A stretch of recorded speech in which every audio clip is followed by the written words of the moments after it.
If you don't deal with yourself and just end up carrying it, you end up dishing it out to other people.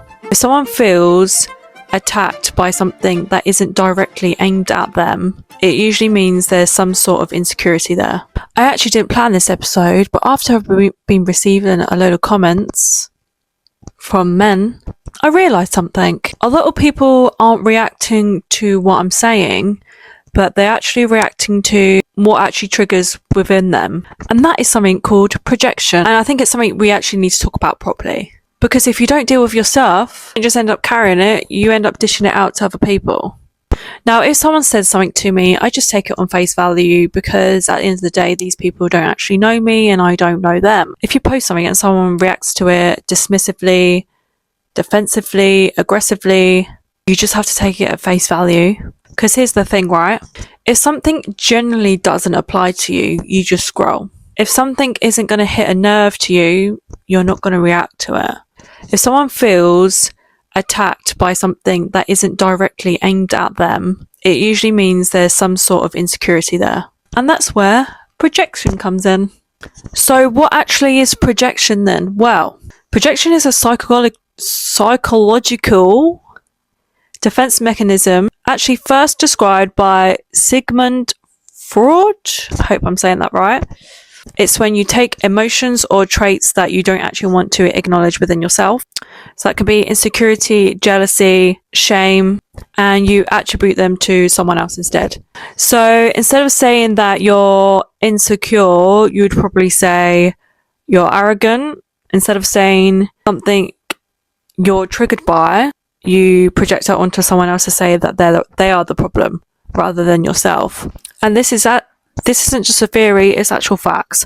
So research by Bumister, Dale and Sommer in 1998 on ego threat and defensive behavior found that when people experience a threat to their self-image, they are significantly more likely to respond with defensiveness or aggression. Because reflection requires accountability, but defensiveness protects someone's ego. Because reflection requires accountability, right? But defensiveness will protect their ego. So the bruised ego and aggression. Let's dive deep into that. Now this is really important, okay? There is actually a famous study by Bushman and Bumister, I really hope I'm saying these right, please correct me if I'm wrong, in 1998, that found individuals with unstable or fragile high self-esteem were more likely to respond aggressively when criticized. And this kind of explains a lot to what happens online. Because when someone feels exposed or challenged, even just like indirectly being confronted, the nervous system actually responds like they're being under attack. And studies show that perceived identity threats increase cortisol, the stress hormone, meaning the body literally shifts into defense mode. So when someone leaves a reactive comment like A or B, there's no calm logic behind that. That is their stress response. So why does this actually matter? So this is where it becomes bigger than just someone putting a comment or creating a comment or saying something indirectly. Because there's research from Harvard and Yale on something called emotional contagion.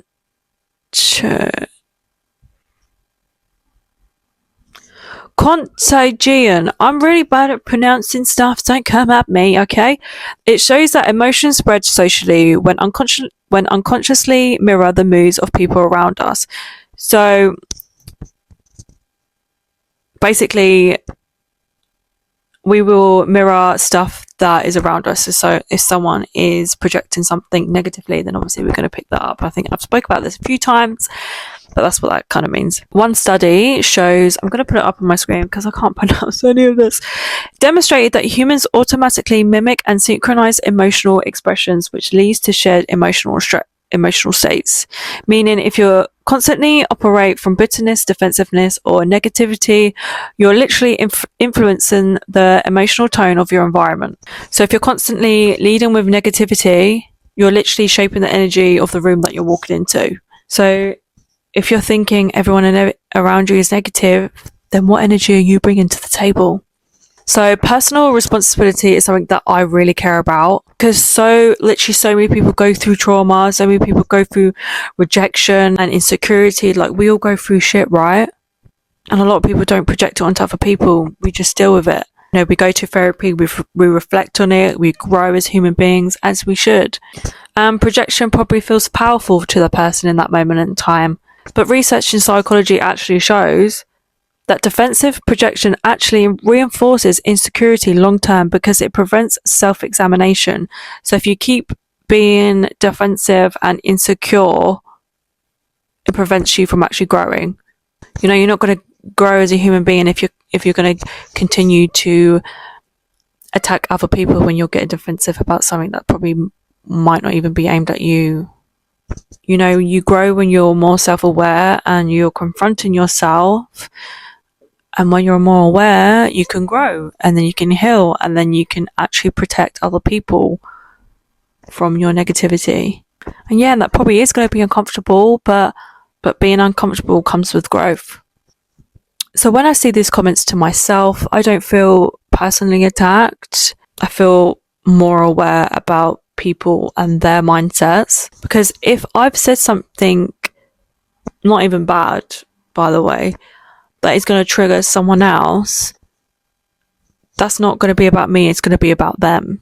And that has clearly touched them. And having a bruised ego is not going to improve your life, by the way. It's not going to make it any better.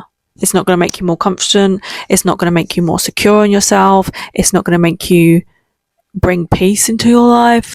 All it does is to create conflict externally with other people. No wonder there's a loneliness epidemic, because we're dealing with a bunch of bruised egos, guys.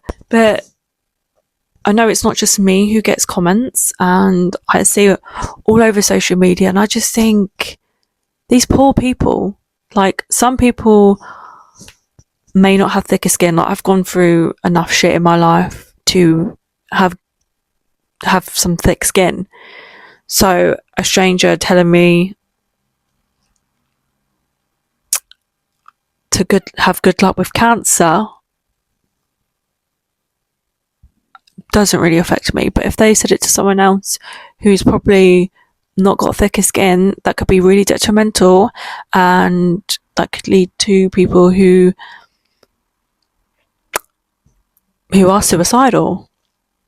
So people really need to think about their words and how they're projecting onto other people. So please take this away. Deal with your stuff, because if you don't, then you're going to hand it out to people who didn't ask for it, who don't deserve it. And you will shape your environment for your unresolved emotions. You start to wonder why everything feels tense and life isn't going great, because all you're doing is surrounding yourself with negativity. Projection does not protect you. It just exposes what you haven't processed. And the strongest thing you can do now in this moment in time is become more aware of yourself. Think about the things that you're saying to people. Would you want them said to you? Would you want them said to your mother or your sister or your grandma or any other person in your family? If you don't, then don't say these things to people. There's too much hate and negativity in the world already. Do not add more fuel to it. But I hope you enjoyed this episode today. I hope some people become more self-aware and to just be more kind to people, because it honestly really costs nothing to be nice. So yeah, I hope you enjoyed, and I'll see you in the next one.